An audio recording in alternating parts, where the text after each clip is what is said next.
Hello everyone, design of speed gear box, ये terms आपने सुना होगा और इसके साथ ही साथ मैं एक इसमें प्रीवियस लेक्चर भी डाला था इसके थ्योरेटिकल पार्ट का कि जो हमारे गियर बॉक्स होते हैं उनको किस तरीके से डिज़ाइन किया जाता है। अब जो हमारा गियर बॉक्स है यानी कि स्पीड गियर बॉक्स भी इसको बोलते हैं, वो स्पीड गियर बॉक्स बेसिकली हमारे रिप्रेजेंट करता है कि जो हमारे गियर बॉक्स है उस गियर बॉक्स के अंदर हमारे शाफ्ट्स लगे होते हैं, गियर्स होते हैं, उस गियर में कितने टूथ होने चाहिए, ये सारी जो अरेंजमेंट्स होती हैं इन्हीं का हम एक ओवरऑल एनालिसिस करते हैं। तो इसका एनालिसिस भी हमने 4 तरीके से किया था, आप मेरी वीडियोस में जाके दे सकते हैं, प्लेलिस्ट में जाके भी देख सकते हैं, जिसमें मैंने आपको 4 डायग्राम बताया था कि जब हम डिजाइन करते हैं तो हम 4 डायग्राम करते हैं, रे diagram, speed structure diagram, kinematic diagram और एक था हमारा डेविएशन डायग्राम। तो ये जो 4 पॉइंट थे हमारे, ये मैंने प्रीवियस लेक्चर में आपको पहले ही बता चुका है। आज का टॉपिक है ये हमारा, जो हम डिजाइन करते हैं स्पीड गियर बॉक्स की, कोई ये गियर बॉक्स है, उस गियर बॉक्स के अंदर गियर्स होंगे, तो गियर के वहां पे जो तीत हैं यानी कि तीत प्रोफाइल्स हमारी कितनी है, कितने वहां पे नंबर ऑफ तीत हम रखते हैं, कितना हमारा तीत होनी चाहिए स्पीड के अकॉर्डिंग, इनका हम डिटर्मिनेशन करते हैं। तो फिलहाल आज की वीडियो हम यही पढ़ेंगे कि हमको किस तरीके से टूथ फाइंड आउट करनी होती है। अब टूथ फाइंड आउट करने के लिए हमको कुछ फॉर्मूले का भी याद रखना जरूरी होता है, जो कि मैंने ये फॉर्मूला यूज किया है यहाँ पे। पहले हम फॉर्मूला समझेंगे, देन हम क्वेश्चन एक पिक करेंगे और हम ये डिस्कस करते चलेंगे। दूसरी चीज, ये जो फॉर्मूला यूज हो रहा है, स्पीड गियर बॉक्स भी हमारे बहुत सारे तरीके से हो सकते हैं, यानी कि हमारा वो 4 स्पीड गियर बॉक्स हो सकता है, 6 स्पीड हो सकता है, 12 हो सकता है, 18 हो सकता है, 9 भी होता है। तो ये जो स्पीड गियर बॉक्स होते हैं, इन सारे स्पीड पर हमारा यही फॉर्मूला यूज होगा। सबसे पहले अगर मैं फॉर्मूले की बात करूं, एक आता है हमारा ट्रांसमिशन रेशियो, जिसको हम आर से रिप्रेजेंट करते हैं। इसका फॉर्मूला होता है maximum transmission ratio obtained upon minimum transmission ratio obtained.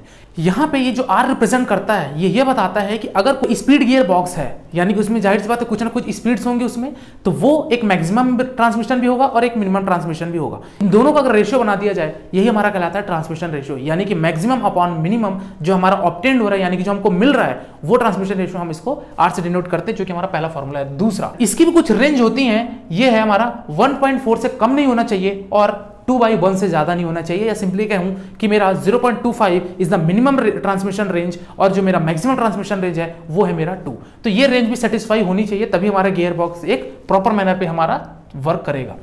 To finding the number of teeth, यानी कि जो गियर बॉक्स में तीत लगे होते हैं, उन तीत को भी हम डिटरमाइन करेंगे, क्योंकि फाइनली हमको यहाँ पे स्पीड हमको क्वेश्चन में दे दिया रहेगा, अगर नहीं दिया रहेगा तो वो आपको ज्योमेट्रिक प्रोग्रेशन के आधार पर भी दे देगा। तो बात यहाँ पे आती है कि जो हमारा यहाँ पे जो तीत होते हैं उनको हमको फाइंड करना पड़ता है, और वो तीत कैसे फाइंड करते हैं, तो इस पे भी हमारे 2 कंडीशंस है कि जो मेरा मिनिमम तीत होना चाहिए वो भी हमारे अलग अलग होते हैं। अब गियर बॉक्स भी 2 प्रकार के हो सकते हैं, या तो वो स्पीड बेसिस पे होगा या फिर वो फीड बॉक्स के बेसिस पे होगा, यानी कि सिंपली कह सकते हैं जो फीड देते हैं, जो हमारी स्पीड होती है, इन दोनों का अलग अलग मतलब होता है। इन्हीं अलग मतलब से बात ये आती है कि जो हमारी तीत हैं, यानी कि जो हमारे गियर में तीत कटे होते हैं, वो गियर के तीत भी अलग अलग होंगे, चाहे वो स्पीड के केस में भी अलग होगा और फीड के केस में भी अलग होगा। तो यहां इन्होंने जो मिनिमम लिमिट दी है कि हमारा जो नंबर ऑफ तीत जो मिनिमम होगा वो फीड बॉक्स के केसेस में 20 से कम नहीं होना चाहिए, वो 20 से ज्यादा ही होना चाहिए। दूसरी चीज ये कि अगर आप स्पीड बॉक्स बना रहे हो तो उस केस में वो 17 से ज्यादा होना चाहिए, 17 से कम नहीं होनी चाहिए। यहां पे उन्होंने एक लिमिट देके रखी है कि 20 से मिनिमम और 70 से मिनिमम नहीं हो सकता,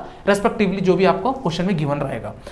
लास्ट आता है ज्योमेट्रिक प्रोग्रेशन रेशियो। यहां पे हमने जो 5 से डिनोट किया है, ये हमारा ज्योमेट्रिक प्रोग्रेशन रेशियो क्या होता है। अब हम क्वेश्चंस को स्क्रीन पे लाते हैं और क्वेश्चन के साथ मैं इस ज्योमेट्रिक प्रोग्रेशन का मतलब बताऊंगा। ज्योमेट्रिक प्रोग्रेशन रेशियो से बेसिकली हम स्पीड फाइंड आउट करते हैं, एन नंबर ऑफ स्पीड्स हमको आउटपुट में मिलती है, तो वो आउटपुट की स्पीड जो हम डिटरमाइन करते हैं वो हम ज्योमेट्रिक प्रोग्रेशन रेशियो से ही करते हैं। यहाँ पे एक टर्म और आता है, ज्योमेट्रिक प्रोग्रेशन ही नाम क्यों दिया गया। यहाँ पे जो अरेंजमेंट्स करते हैं हम, यानी कि जो रे डायग्राम का हम अरेंजमेंट करते हैं, तो रे डायग्राम का अरेंजमेंट भी या तो होगा ज्योमेट्रिक प्रोग्रेशन से या फिर होगा वो अरिथमेटिक प्रोग्रेशन से। तो यहाँ पे ज्योमेट्रिक प्रोग्रेशन रेशियो से ही हम जनरली हम डिजाइन करते हैं। अब हम क्वेश्चन पढ़ते हैं और देखते हैं कि क्वेश्चन हमको क्या दे रहा है। A 4 speed gear box is required to be designed with speed ranging from 45 rpm with phi is equals to 1.25, determine the number of teeth of the gear। यहां पे एक टर्म आप देख रहे होंगे, क्वेश्चन में ऊपर लिखा हुआ है ए 4 स्पीड गियर बॉक्स, यानी कि सिंपली ये बता रहा है कि जो मेरा आउटपुट स्पीड आ रही है वो मेरी 4 है, और ब्रैकेट में लिखा हुआ है 1 × 4। इसका ये मतलब है कि जो इनपुट दिया गया वो 1 दिया गया और जो आउटपुट मिल रही है मेरी वो 4 मिल रही है। सपोज मान लो अगर क्वेश्चन ऐसा आ जाता, यानी कि हमको आपको मालूम होगा हम रे डायग्राम कैसे बनाते हैं। ये मेरी शाफ्ट है, इसको मैं शाफ्ट 1 दे देता हूं, ये मेरी शाफ्ट 2 है। ये हम रे डायग्राम से ही रिप्रेजेंट करते हैं और इसको पूरा बोलते हैं हम स्पीड स्ट्रक्चर डायग्राम। आपको नहीं मालूम है स्पीड स्ट्रक्चर क्या होता है, रे डायग्राम क्या होता है, तो आप मैकेनिकल प्लेलिस्ट में जाके वीडियो देख सकते हैं। तो यहां पे ये कह रहा है कि जो मेरी इनपुट शाफ्ट थी और जो मेरी आउटपुट शाफ्ट थी, तो आउटपुट शाफ्ट में मेरा N1 N2 N3 N4 ये मेरी 4 स्पीड आई और जो इनपुट दिया गया वो केवल और केवल एक दिया गया। तो यहाँ पे जो क्वेश्चन में आप ऊपर देख रहे हैं वो आपको यही बता रहा है कि 4 स्पीड गियर बॉक्स यानी कि 4 आउटकम्स आ रहे हैं, लेकिन जो मेरा इनपुट था वो मेरा केवल और केवल एक ही था। ये चीज आप लोग इस चीज का ध्यान रखिएगा। तो क्वेश्चन में सबसे पहले हम ड्रॉ करते हैं। तो चलिए सबसे पहले हम इसका एक रे डायग्राम बनाते हैं। ये है मेरा शाफ्ट नंबर 1 इस क्वेश्चन के लिए और यहाँ पे शाफ्ट नंबर 2 है। सबसे पहले मैं कभी भी जब न्यूमेरिकल सॉल्व करूंगा तो हमको आउटपुट शाफ्ट से ही स्पीड कंसीडर करके चलनी है, इसका प्रीवियसली हम बढ़ेंगे। तो यहाँ पे 4 स्पीड बोला है, यानी कि हम सबसे पहले 4 पॉइंट मार्क कर लेते हैं, 1 2 3 4। यहाँ पे जो मेरा ये लास्ट पॉइंट होगा, कभी भी आउटपुट शाफ्ट में जो हमारा मिनिमम रे होती है वो मेरी मिनिमम स्पीड होती है और जो मेरी मैक्सिमम रे होती है वो मेरी मैक्सिमम स्पीड होती है। यानी कि जो ये N1 है और यहाँ पे जो ये N4 है, तो N1 मिनिमम होगा और N4 मेरा मैक्सिमम होगा।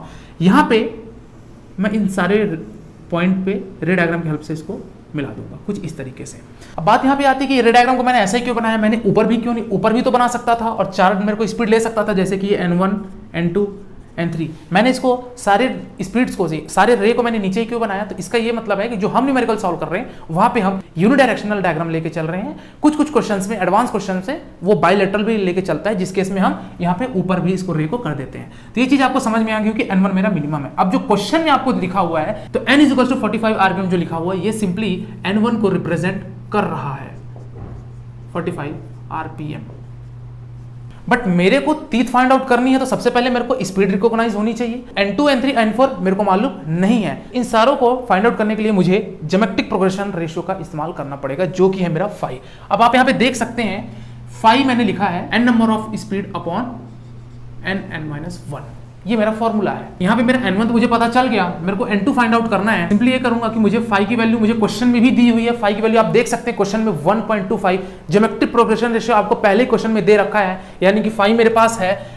ये जो n वैल्यू है ये मुझे कौन सी वैल्यू फाइंड आउट करनी है, तो मुझे N2 स्पीड फाइंड आउट करनी है। तो मैं लिखूंगा यहाँ N2 अपॉन n(n-1) यानी कि 2 - 1, तो ये होगा मेरा N1। तो यहाँ पे सिंपली मेरा N2 = हो जाएगा N1 × साई। अब यहाँ पे आप N1 की वैल्यू आपको 45 दे रखी हुई है और साई मेरी 1.25 है। ये मेरा आ जाएगा 56 RPM, यानी कि मेरा N2 की स्पीड मैंने फाइंड आउट कर ली। सिमिलरली यही चीज़ मेरा N3 में भी हो जाएगा, तो N3 के लिए मेरा N2 × साई हो जाएगा, जो कि ये हो जाएगा N2 मेरी 56 है इंटू 1.25 70 RPM। सिमिलरली मैं लास्ट स्पीड में निकालूंगा N4 यानी कि N3 × साई। N3 मेरी 70 दे रखी हुई है इंटू 1.25, ये मेरी वैल्यू आएगी 88 RPM। तो आप यहां तक स्पीड आपने निकालना सीख गया होगा कि स्पीड किस तरीके से निकालते हैं। N1 मेरा मिनिमम था और N4 मेरा मैक्सिमम था। मेरा 45 N1 था और मेरा 88 N4 था। सबसे पहला स्टेप तो हमारा ये होता है कि हम स्पीड फाइंड आउट करें। कुछ क्वेश्चंस में आपको पहले ही स्पीड दे रखी होती है एक सीक्वेंस ऑर्डर पर, लेकिन इस केस में हमारा स्पीड क्वेश्चन में नहीं दिया है, इसलिए हमको स्पीड फाइंड आउट करना पड़ा। इसको आप चाहे तो पॉज करके स्क्रीनशॉट ले सकते हैं, because I will rub this part. इसके बाद अब मैं ट्रांसमिशन रेशियो निकालूंगा, यानी कि मैं R निकालूंगा। तो सबसे पहले R के लिए मुझे R1 निकालना पड़ेगा, यानी कि मेरा जो पॉइंट 1 2 3 4 है, इसी तरीके से मैं R1 निकालूंगा। अब R1 मेरा ये रिप्रेजेंट करता है, यानी कि जो मेरा यहाँ पे N1 स्पीड है वो मेरा मैक्सिमम से कितने पॉइंट डिक्रीज हुआ, यानी कि सिंपली ये कह सकते हैं 1 2 3। तो यहाँ पे जो फॉर्मूला यूज होता है तो ट्रांसमिशन रेशियो निकालने के लिए हम यूज करेंगे 1/5 की पावर 3, क्योंकि यहाँ पे जो स्पीड रिडक्शन हुआ है वो हमारी 3 पॉइंट्स में हुई है, यानी कि मैक्सिमम से इसको मिनिमम आने में 1 2 3 पॉइंट इसने रिड्यूस करी है। सिंपली कह सकते हैं जो मेरा रे 1 है वो स्पीड 88 से लेकर वो स्पीड रिड्यूस हुआ 45 तक, और इनके बीच में जो डिस्टेंस आई है वो मेरी पावर 3 होगी, इसलिए मैंने इस तरीके से यहाँ पे लिखा। तो R1 मेरा फाइंड आउट करेंगे तो 1/1.25 की पावर क्यूब, ये मेरा आएगा 1/2। इसके बाद मैं R2 भी निकालूंगा। R2 मेरा स्क्वायर हो जाएगा, क्योंकि यहाँ पे मेरा N2 है यानी कि रे 2 है, ये मेरी कितनी डिक्रीज हो रही है मैक्सिमम से 1 2, इसलिए मैंने यहाँ पे 2 लिखा, तो ये हो जाएगा 1/1.25 का स्क्वायर। इसकी वैल्यू अप्रोक्सीमेटली 16/25 आ रही है, बट ये वैल्यू को हमको जितना ज़्यादा हम इसको मिनिमाइज कर सकते हैं उसको हमको स्प्लिट करना पड़ेगा। तो इसको हम एक राउंड अप वैल्यू ले लेते हैं। सपोज मान लीजिए 16 है और इसको मैं 25 को 24 कर लेता हूँ, क्योंकि मुझे मिनिमम फ्रैक्शन में मुझे स्प्लिट करना है। तो मैं इसको लिख सकता हूँ सिंपली, ये 8 के टेबल से चला गया, 8 2 ज़ा 8 3 ज़ा, तो मेरा 2/3 मेरा R2 आया। इसके बाद R3 की बात करते हैं, तो ये मेरा सिंपली साई हो जाएगा। अब यहाँ पे मेरा एक ही बार रिड्यूस हुआ है, इसलिए मैंने यहाँ पे पावर में 1 रहेगा, ये मेरी वैल्यू आई 4/4/5। इसी तरीके से मेरा R4 हो जाएगा 1/साइक² 0, क्योंकि यहाँ पे यही मेरी मैक्सिमम स्पीड है 1/1.25 की पावर 0, तो ये मेरा 1/1 आएगा, या सिंपली इसको ये कह सकते हैं कि 1 आएगा। तो इस तरीके से हमने ट्रांसमिशन रेशियो तो निकाल लिया। सेकंड स्टेप मेरा ये था कि हमारा काम क्या था, ट्रांसमिशन रेशियो निकालना, जो कि मैंने R1 से R4 तक ये वैल्यू निकाल ली। बढ़ते हैं आगे स्टेप की तरफ। Again I will rough this part. इसके बाद यहाँ पे मैं R1, R2, R3, R4 की वैल्यू इस तरीके से लिखा हूँ, जिसमें आप देख सकते हैं 1.2, 2/3, 4/5 और 1/1 ये हमारी वैल्यू आई थी। अब यहाँ पे हमको इसको एक रैशनलाइज फॉर्म में लिखना पड़ता है, यानी कि जो हमारा ट्रांसमिशन रेशियो था, ये R की वैल्यू थी, इसको हमने एक रैशनलाइज फॉर्म में लिखा। सिंपली यहाँ पे आप देख सकते हैं ये 1/2 को मैंने यहाँ पे F1 और G1 का नाम दिया है। तो ये जो F1 और G1 है, यही हमारा एक रैशनलाइज फॉर्म है, यानी कि जो हमारा ट्रांसमिशन रेशियो था उसका एक जनरलाइज फॉर्म निकाला जाए। तो इन रेशियो का, यानी कि ट्रांसमिशन रेशियो का, मैंने यहाँ पे F1 + G1 करके ये मेरी वैल्यू आई। और F1 G1 क्या है, F1 था मेरा 1, G1 था मेरा 2, तो 1 + 2 = 3। सेम थिंग मैंने R2 के साथ भी यही करी, तो हमारा रैशनलाइज फॉर्म क्या आया, F2 + G2 यानी 5, यानी 3, 2, 5। इसी तरीके से 5 + 4 9 एंड 1 + 1 = 2, कि ये हमारा रैशनलाइज्ड फॉर्म था of transmission ratio. Transmission ratio का हमने एक रैशनलाइज फॉर्म निकाला, जिस तरीके से हमने रेशियो को स्प्लिट करके F1 + G1 के फॉर्म में लिखा, और दोनों वैल्यू जो हमारे रेशियो की वैल्यूज थी, maximum transmission obtain upon minimum transmission obtain, उस वैल्यू को हमने एक रैशनलाइज फॉर्म में रखे, उसको हमने एक फाइनल आउटपुट दिया।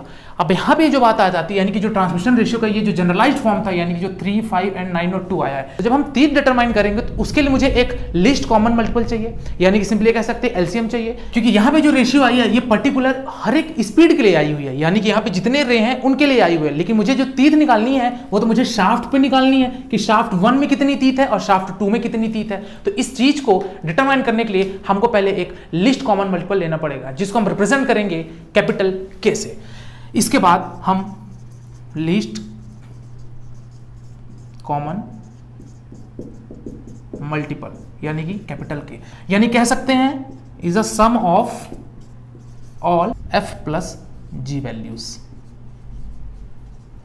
हमको इन सारे F + G वैल्यूज का हमको एक पहले लिस्ट कॉमन मल्टीपल निकालना पड़ेगा, ताकि हम हर एक शाफ्ट के लिए एक डिटरमाइन कर सके उसमें कितनी स्पीड होगी, आउटपुट शाफ्ट में कितनी होगी और इनपुट शाफ्ट में कितनी होगी। तो सिंपली इनका सब हम एलसीएम लेंगे, यानी कि एलसीएम ऑफ 3, 5, 9 एंड 2, 3, 5, 9 एंड 2, ये हमारा आएगा 90।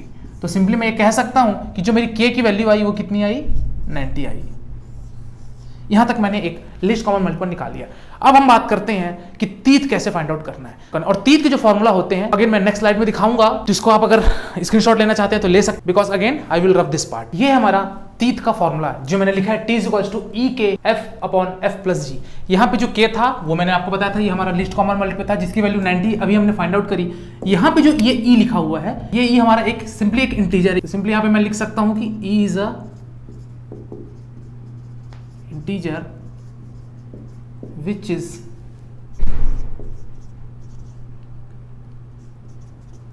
greater than or equal to 1। यानी E जो है हमारा एक सिंपली हम इंटीजर मान रहे हैं इसको, जिसकी वैल्यू इसकी या तो 1 होगी या तो 1 से ज्यादा होगी। तो सबसे पहले हमको इसकी कंडीशन सेटिस्फाई करवानी पड़ेगी, क्या हमारा ये E 1 है या नहीं। लेकिन जनरली जो हमारी E की वैल्यू होती है वो हमारी 1 से कम ही आती है, अप्रॉक्सीमेटली डेसिमल में आती है, बट हम उसको राउंड ऑफ करके हम उसको 1 मानते हैं। तो E को कंडीशन सेटिस्फाई करवाने के लिए फॉर्मूला होता है EK F/F + G = 17। यहाँ पे 17 मैंने इसलिए लिया क्योंकि मेरा स्पीड बॉक्सेस था, तो इसकी जो मिनिमम तीत होगी वो 17 होगी, इसीलिए यहाँ पे मैंने 17 कंसिडर करके चला। अब यहाँ पे F कौन सा यूज करेंगे, तो हम 1, 1, 1 हम पहले के लिए यूज करते हैं। जो हमारा E होता है ये एक इंटीजर है, इसलिए हम यहाँ पे पर्टिकुलर हर एक तीत के लिए हम यहाँ पे E नहीं फाइंड आउट करते हैं, हम एक के लिए करेंगे और उसी E को हम सारे तीत के लिए भी फॉलो अप करेंगे। तो यहाँ पे आप देख सकते हैं E हमारा क्या हो जाएगा, ये है 90, K की वैल्यू है 90 इंटू हमारा जो F1 था, आपको ध्यान होगा जो मेरी R1 की वैल्यू थी वो मेरी 1/2 थी, और इसी 1 को मैंने लिया था F1 और इसको मैंने लिया था G1। तो यहाँ पे सिंपली F1 मेरा हो जाएगा 1/F1 1 प्लस G1 है मेरा 2 = 70। तो इसको आप सॉल्व करेंगे तो E की वैल्यू हमारी 0.566 के अप्रॉक्सीमेटली आएगी, जिसको हम राउंड ऑफ करके 1 मानते हैं। इस तरीके से मेरी ई की वैल्यू कंडीशन सेटिस्फाई हो गई कि हमारा ई वास्तव में 1 है। जो number of tooth find out करनी है मुझे T1, T2, T3, T4 हर एक स्पीड के लिए, तो यहाँ पे जो बात आती है, तो यहाँ पे अब इस फॉर्मूले की यूज से हम उसको फाइंड आउट करेंगे। चलिए देखते हैं कैसे। सबसे पहले तो इसी तरीके से सबसे पहले हम चारों स्पीड के लिए तीत निकालनी पड़ेगी, तो सबसे पहले मैं T1 को निकालूंगा। तो T1 हमारा हो जाएगा E इंटू के into F1 upon F1 plus G1। अब यहाँ पे जो F1 था वो मेरा था 1 और जो मेरा G1 था वो मेरा था 2। आपको याद होगा हम जब हमने ट्रांसमिशन रेशियो निकाला था तो उस केस में हमने यही किया था। तो T1 हमारा हो जाएगा E की जगह पर आएगा 1 इंटू 90 1 अपॉन डायरेक्टली इसको 3 लिख सकते हैं। F1 प्लस G1 हमारा 3 हो जाएगा। तो T1 जो हमारी वैल्यू आ रही है वो है हमारी 30, यानी कि जो मेरा गियर नंबर 1 है तो वहां पे जो तीत है मेरी, उस गियर में मेरी टोटल 30 तीत है। इसी के साथ साथ मैं T2 भी निकालूंगा। अगेन यहाँ पे E इंटू के into F2 upon F2 plus G2। F2 की वैल्यू थी मेरी 2 और G2 की थी वैल्यू मेरी 3। ये चीज़ आपको ध्यान होगा, हमने वहाँ पे फाइंड आउट किया था। सिंपली हम यहाँ से T2 भी निकालेंगे, F2 की जगह पे 2 रखेंगे और F2 प्लस G2 हमारा 3 2 5 हो जाएगा। तो यहाँ पे जो मेरी T2 की वैल्यू आई है मेरी आएगी 36। सिमिलरली यहाँ पे T3 भी मैं इसी तरीके से निकालूंगा। तो T3 के लिए मेरा था F3 और G3। यहाँ पे F3 हमको ध्यान था 4 था और मेरी G3 की वैल्यू थी 5। तो अगेन यहाँ पे मैं यही फॉर्मूले का यूज करके यहाँ पे F3 और यहाँ पे G3 करके T3 के केस में जो मेरी नंबर ऑफ तीत आएगी वो मेरी 40 आएगी। एंड फाइनली T4 जो हमारा आएगा तो वहाँ पे मेरा F4 था 1 और G4 था अभी 1। तो ये 1 प्लस 1 करके हम इस वैल्यू को हम अगेन यहाँ पे पुट करेंगे और जो मेरा नंबर ऑफ तीत एट T4 आएगा वो भी हमारा। तो ओवरऑल यहाँ से ये जो T1 से T4 तक की आपने जो वैल्यू निकाली यही हमारा था क्या, नंबर ऑफ तीत ऑन ईच गियर। तो इस तरीके से हम यहाँ पे सॉल्व करते हैं किसी भी डिजाइन ऑफ गियर बॉक्स को, कि कैसे उसको सॉल्व किया जाता है, हमको क्या ट्रांसमिशन रेशियो लेनी पड़ती है, किस तरीके से ज्योमेट्रिक प्रोग्रेशन से हम स्पीड डिटरमाइन करते हैं। ये ओवरऑल हमने इस न्यूमेरिकल में देखा। फिलहाल 4 स्पीड गियर बॉक्स आपको आई होप समझ में आ गया होगा। इस वीडियो से रिलेटेड किसी प्रकार का कोई आपको क्वेश्चन है आप कमेंट सेक्शन में बता सकते हैं, और कौन से टॉपिक पर आप वीडियो चाहते हैं वो भी कमेंट सेक्शन में बता सकते हैं। तब तक के लिए शुक्रिया। All the best for examination. Bye bye.